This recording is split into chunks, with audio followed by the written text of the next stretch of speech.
ធនាគារធំៗបានព្យាករណ៍ថាមាសនឹងកើនឡើងខ្លាំងទៅរកតម្លៃ$7,500ក្នុងមួយតម្លឹងនៅក្នុងឆ្នាំ2026 សូមស្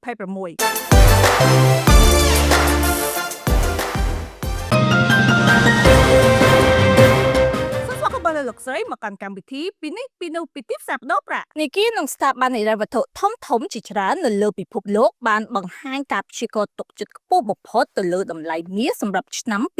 2026បើទោះបីជាតម្លៃបច្ចុប្បន្នកំពុងមានការធ្លាក់ថ្លៃក៏ដោយក្រុមហ៊ុនឈានមុខ JP Morgan បានព្យាករណ៍ថាមាសនឹងអាចឈានទៅរកតម្លៃ$6,300ក្នុង1អោនបើក្នុងមួយតម្លឹង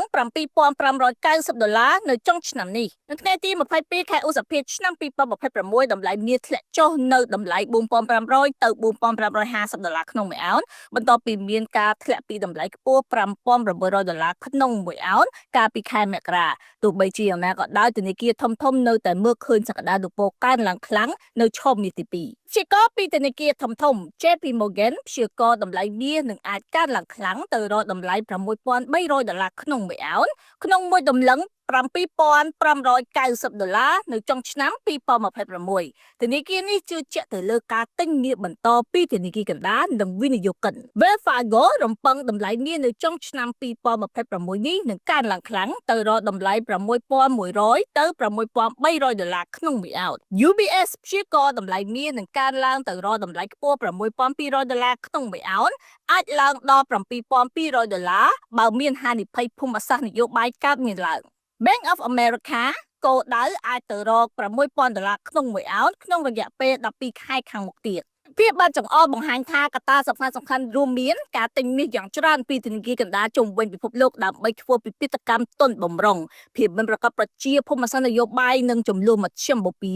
ការធ្វើពិពិធកម្មទ្រព្យសកម្មរបស់វិនិយោគិននិងកង្វះទំនុកចិត្តទៅលើប្រាក់ដុល្លារមិនជាមានសម្ពាធធ្លាក់ចុះក្នុងរយៈពេលខ្លីក៏ដោយអត្រាការប្រាក់ខ្ពស់ក៏ដោយក៏ធនាគារទាំងនេះនៅតែមើលឃើញតម្លៃមាសនឹងបន្តកើនឡើងខ្លាំងក្នុងរយៈពេលវែងជំនាញណែនាំថាការធ្លាក់ចុះនាពេលបច្ចុប្បន្នអាចជាឱកាសទិញសម្រាប់វិនិយោគិនរយៈពេលវែងប៉ុន្តែតម្លៃនឹងអាចមានការប្រែប្រួលខ្លាំងអាស្រ័យទៅលើទិន្នន័យសេដ្ឋកិច្ចអាមេរិកនិងស្ថានភាពភូមិសាស្ត្រនយោបាយនៅកម្ពុជាតម្លៃមាសក្នុងស្រុកក៏ប្រែប្រួលតាមទីផ្សារអន្តរជាតិអ្នកវិនិយោគគួរតាមដានតម្លៃពេលវេលានិងប្រភពគួរឲ្យទុកចិត្តសម្រាប់លោកស្រីដែលកំពុងមានចម្ងល់ក្នុងការចេះកក់មាសតាមរយៈប្រព័ន្ធធនាគារប្រើដើមទុនតិចទិញលក់បានគ្រប់ពេលវេលា